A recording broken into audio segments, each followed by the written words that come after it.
जहां हम live Riviera नामी एक औरत को देखते हैं। लिव हमारी इस कहानी की मेन कैरेक्टर है। अभी आपके लिए ये अजनबी होगी, मगर अंत में आपको ये काफी पसंद आने वाली है। लिव न्यूयॉर्क में रहती है, पेशे से एक लॉयर है, काफी कामयाब भी है, मगर फिर भी लिव की जिंदगी में कुछ कमी है। लिव के बारे में हम बहुत कुछ जानने वाले हैं। इस समय वो कनाडा जा रही है। अब वहाँ जाने की वजह क्या है ये बाद में हमें पता चलेगा। वैसे भी ये उसकी जिंदगी का एक बड़ा फैसला है। अब इंतजार करते करते उसे अपने कोवर्कर रूथ की कॉल आती है। वैसे तो आने से पहले लिव ने रूथ को एक मेल किया था कि उसे शहर से बाहर जाना है, मगर रूथ को उसकी फिक्र थी क्योंकि लिव कभी भी ऐसे नहीं चाहती, बल्कि वो अपना ज्यादातर समय काम को ही देती है। अब शुरुआत के बातचीत से हम जान पाते हैं कि लिव थोड़ी सी सख्त मिजाज वाली है। जैसे कॉल पर वो रूथ को अपने जाने की साफ साफ वजह नहीं बताती, बस कहती है कि मुझे किसी जरूरी काम से जाना है, वापस आने के बाद हम काम की बात करेंगे और तुम मेरी फिक्र ना करना। खैर रूथ डैनी नामी एक लड़के की बात करती है कि तुम वैसे भी यहाँ नहीं रहोगी, तो क्या मैं उसे काम पर बुला लूं? लिव के एक्सप्रेशन थोड़े बदल जाते हैं। कहती है कि हाँ क्यों नहीं, वो एक अच्छा लॉयर है। ये कहकर वो कॉल काट देती है। वैसे डैनी अभी हमारे लिए अनजान है, पर जैसे जैसे ये कहानी आगे बढ़ेगी वैसे ही हम सभी कैरेक्टर्स को अच्छी तरह से जान लेंगे। लिव कॉल काट देती है। काफी इंतजार करने के बाद जब वो रिसेप्शन पर जाती है तो उसे बताया जाता है कि माफ करना, मगर खराब मौसम की वजह से उनकी फ्लाइट कैंसिल हो गई है। ये जानकर लिव को अच्छा नहीं लगता। वो किसी भी हाल में इनोवेक पहुंचना चाहती थी। उसका कहना था कि मुझे किसी से मिलना है और उससे मिलना मेरे लिए बहुत जरूरी है। तो रिसेप्शनिस्ट उसे कहती है कि आप उन्हें कॉल करके बताएं, जिस पर लिव कहती है कि मैं कॉल नहीं कर सकती। वो औरत उससे माफी मांगती है कि हम आपकी मदद नहीं कर सकते, आपको कल तक इंतजार करना होगा। कोई भी फ्लाइट आज इनोवेक नहीं जा रही। खैर उसके साथ बहस करने पर लिव को कुछ हासिल नहीं होता, इसलिए वो वहीं तकी हारी बैठ जाती है। ठीक उसी समय दो आदमी वहां से गुजर रहे थे। वो प्राइवेट प्लेन में एयरपोर्ट से जाने वाले थे। फिर उनमें से एक कहता है कि इस बार हमें इनोवेक से भी आगे जाना है, किसी नदी के पास ना। ये सुनकर लिव जल्दी से उनके पास जाती है, उन्हें रोकती है और पूछती है कि मैंने सुना आप लोग इनोवेक से भी आगे जा रहे हैं। खैर एक का नाम सैम और दूसरे का जॉर्ज था। जॉर्ज ही पायलट था। सैम कहता है कि हाँ हम वही जा रहे हैं। तो लिव कहती है कि मैं जानती हूँ ये सवाल आपको बड़ा अजीब लगेगा, पर क्या मैं आपके साथ जा सकती हूँ? ये सुनकर जॉर्ज और सैम को हैरानी होती है। सैम पूछता है कि तुम तो हमें जानती तक नहीं, मगर लिव कहती है कि मेरा वजन ज्यादा नहीं है, मेरे पास ज्यादा सामान नहीं है, मैं चुपचाप रहूंगी, बस मुझे तुम लोगों के साथ जाना है। मुझे किसी भी हाल में इनोवेक पहुंचना होगा। मौसम की वजह से मेरी फ्लाइट कैंसिल हो गई है और मैं कल तक इंतजार नहीं कर सकती। सैम कहता है कि माफ करना, पर हम ऐसा नहीं कर सकते। लिव उन्हें पैसे देने की भी बात करती है कि मैं हर एक को $1,000 दूंगी, मगर सैम फिर भी इनकार करता है।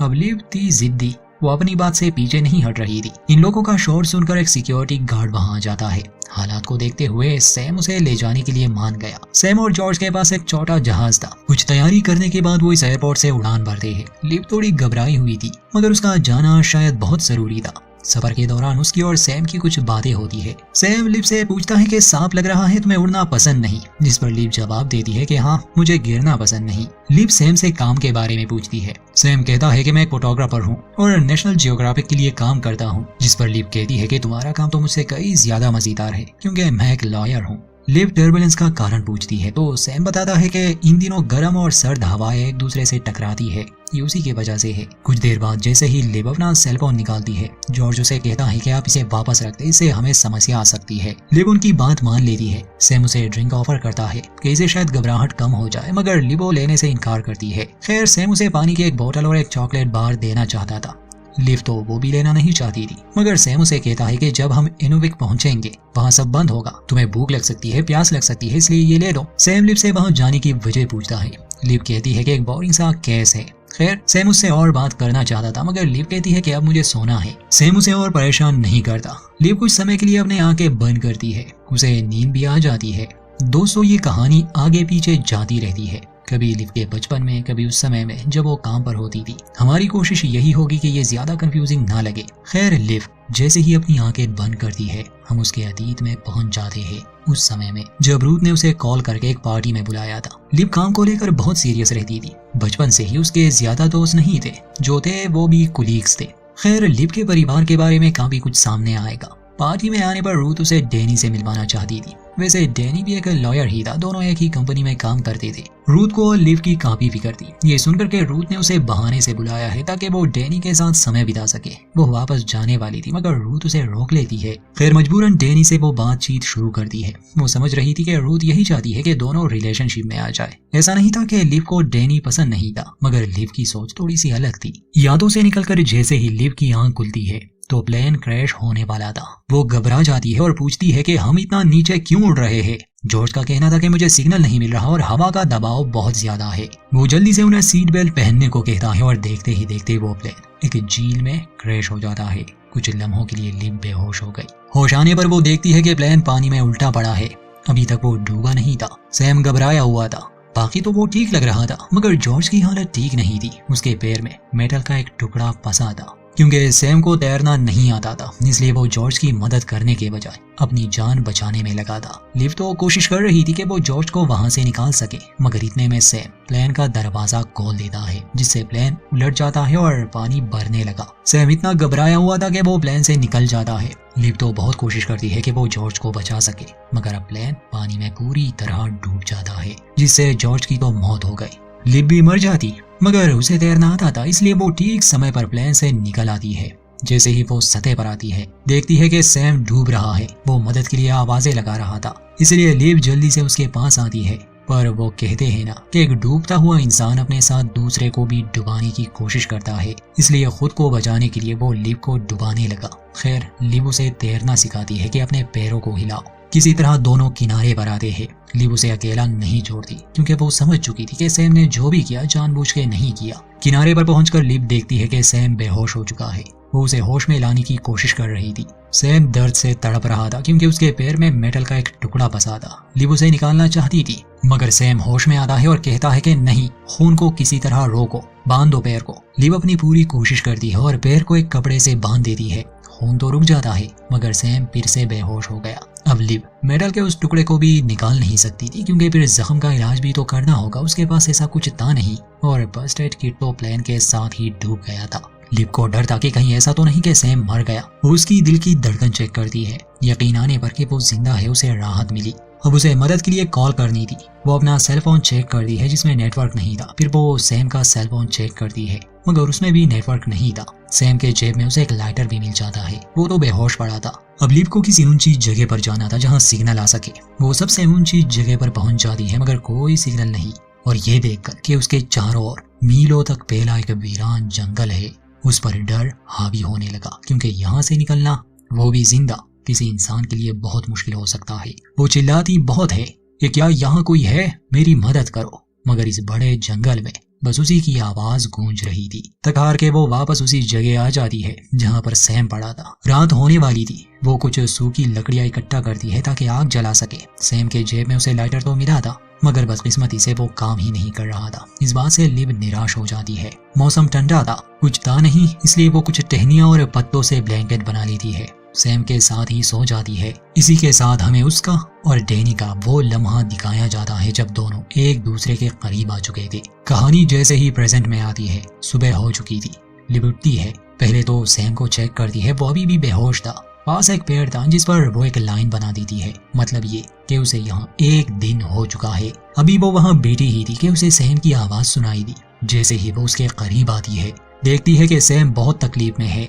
लिव को लगा उसके पैर में दर्द है मगर सैम कहता है कि नहीं, मेरा पेट, मुझे बहुत दर्द महसूस हो रहा है, मेरी मदद करो। शर्ट ऊपर करने पर लिव देखती है कि सैम को अंदरूनी चोटें आई है। हालत उसकी बहुत नाजुक थी। सैम सदमे में था। पूछता है कि जॉर्ज कहाँ है और हमारा प्लान। लिव उसे बताती है कि प्लान तो क्रैश हो चुका है पर कोई ना कोई मदद के लिए आएगा जब उन्हें पता चलेगा कि उनका फोटोग्राफर खो गया है। आखिर वो नेशनल जियोग्राफिक वाले हैं। सैम कहता है कि मैं कोई फोटोग्राफर नहीं हूँ, हमें कोई बचाने के लिए नहीं आ रहा, तुम अकेली हो। सैम के ये आखिरी शब्द होते हैं।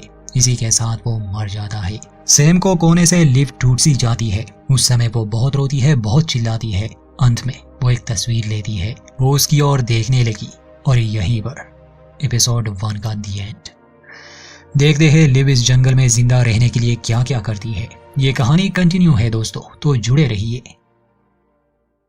दोस्तों ये सर्वाइवल सीरीज की ब्रीथिंग कंटिन्यू है इस बार शुरुआत होती है लिव के अतीत से। हमें वो यादें दिखाई जाती है जब वो डैनी के साथ डिनर कर रही थी। डैनी लिव को पसंद करता था, दोनों के बीच काफी अच्छी बातें होती है। अंत में दोनों रात भी एक साथ बिताते हैं, मगर सुबह होते ही लिव बदल सी जाती है। जैसे डैनी के साथ रात बिताना मानो जैसे उसने कोई बड़ी गलती कर दी हो। ऑफिस में भी डैनी जब उससे बात करने आता है तो लिव सिर्फ काम की ही बात करती है। डैनी को शक हो जाता है, वो लिव से पूछता है कि क्या मुझसे कोई गलती हुई है, मगर लिव उसे इग्नोर कर देती है।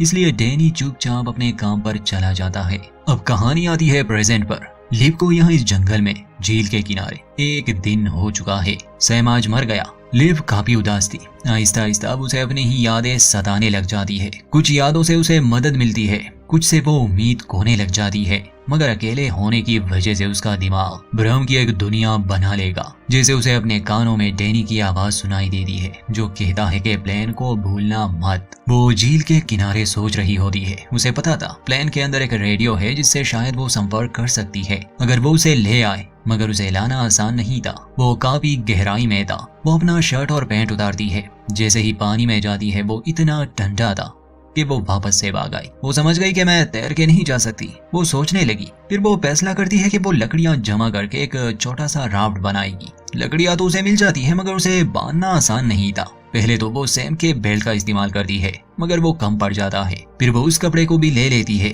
जो उसने सैम की टांग पर बांधा था, मगर उससे भी कोई फायदा नहीं होता, क्योंकि जैसे ही वो उस राफ्ट को पानी में उतारने वाली थी वो वापस से खुल जाती है। लिव थक गई थी। शाम हो चुकी थी, अंधेरा होने वाला था, इसलिए वो वहीं एक पेड़ के साए में रात बिताने के लिए बैठ जाती है। वो फिर से अपनी यादों में खोने लगी। उसे अपना वो दिन याद आता है जब उसके पिता बहुत बीमार थे।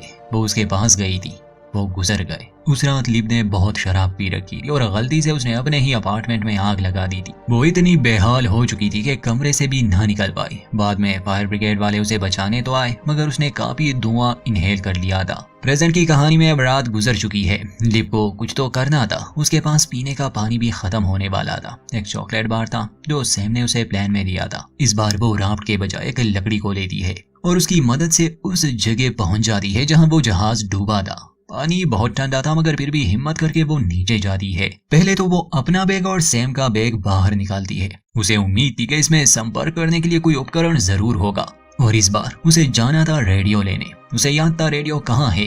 फिर एक बार फिर से वो नीचे जाती है। प्लेन का रेडियो प्लेन के साथ ही जुड़ा होता है। पानी में उसे खोलना मुश्किल था। लिव वहाँ जॉर्ज की लाश भी देखती है। पहले से ही उसे ठंड लगी थी।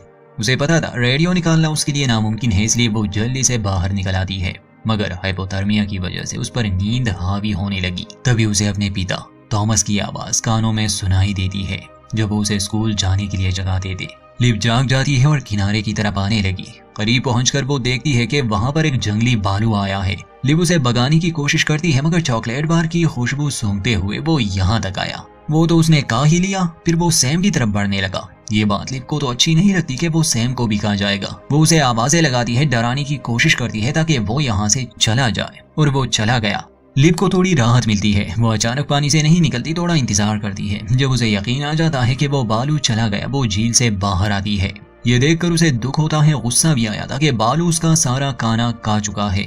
फिर वो आराम से बैठ जाती है। पहले अपने बैग को अच्छी तरह से देखती है कि उसमें ऐसा क्या क्या है जिससे उसे मदद मिल सकती है। उसमें ग्लासेस थे, इयररिंग्स थे, डेंटल फ्लॉस, इसके अलावा उसका लैपटॉप, उसका चार्जर और बाकी यूज का सामान था। मगर उसमें संपर्क करने के लिए ऐसा कुछ नहीं था। हाँ, उसमें लेटर्स और पोस्ट कार्ड्स थे जो लिव संभाल के रखती है। इसके बाद वो सैम का बैग देखने लगी। ये देखकर उसे हैरानी होती है कि असल में सैम और जॉर्ज स्मगलर्स थे। उनके बैग में पैसे थे ढेर सारे, उसी के साथ बॉटल्स में पैक मेडिकल ड्रग्स थी। यहाँ लिव को समझ आया कि क्यों सैम ये कह रहा था कि उन्हें बचाने के लिए कोई नहीं आएगा। वो ड्रग्स हाथ में लिए लिव फिर से अपनी यादों में खो जाती है। लिव को वो दिन याद आया जब वो हॉस्पिटल में थी। आग वाले हादसे में तो वो बच गई थी, मगर उसने इतनी स्मोक इनहेल कर ली थी कि डॉक्टर्स को उसे बचाने में काफी मुश्किल पेश आई। होश में आने पर एक नर्स उसे बताती है कि वो कितनी खुशकिस्मत है कि वो उस हादसे में बच गई, मगर साथ ही वो ये भी कहती है कि हर हादसा हादसा नहीं होता। इसका मतलब कि लिव ने शायद अपनी जान लेने की कोशिश की थी, क्योंकि उसके शरीर में अल्कोहल की काफी मात्रा पाई गई थी। अब प्रेजेंट में लिव ये ड्रग्स नहीं ले सकती थी। ऐसा क्यों, ये आगे पता चलेगा। मगर अब यहाँ इस जंगल में लिव को जिंदा तो रहना है। जो भी उसके हाथ आए उससे काम चलाना होगा। सबसे पहले तो वो सैम की लाश जंगल में ले जाती है, उसे दफना देती है ताकि बालू या कोई और जानवर उसे खाए ना। अंत में वो उसके कब्र पर उसकी घड़ी बाहर रख देती है। फिर इसे रात होने वाली थी। रात में ठंड होती है, उसे आग की सख्त जरूरत थी। वो सोचती है, फिर उसे ख्याल आता है कि सूरज की रोशनी उन ग्लासेस और पैसों की मदद से वो आग जला सकती है। इसलिए वो $100 के कुछ नोट्स बाहर रख देती है। उस पर तेज रोशनी डालती है। कागज जल्दी आग पकड़ लेता है, इसलिए उसे आग तो मिल गई। आग को देखकर वो बहुत खुश हो जाती है। वो खुशी से कूदने लगी। वो लकड़ियां जमा कर दी है। आज रात वो यहाँ सुकून से तो रह सकती है। रात को उसे सैम की आवाज सुनाई देती है, जो उसे कहता है कि तुम इससे अपना पेट नहीं भर पाओगी। तुम्हें क्या लगता है कि इस छोटी सी रोशनी से तुम्हें कोई देख पाएगा? तुम्हारी मदद के लिए कोई नहीं आने वाला। तुम यहाँ अकेली हो। तुम्हारे पास खाना खत्म हो चुका है। ज्यादा से ज्यादा 2 दिन। अगर तुम यहाँ रही तो तुम भी मेरी तरह मर जाओगी। और इसी के साथ एपिसोड 2 का भी दी एंड। दोस्तों, ये कहानी कंटिन्यू है, जुड़े रहिए।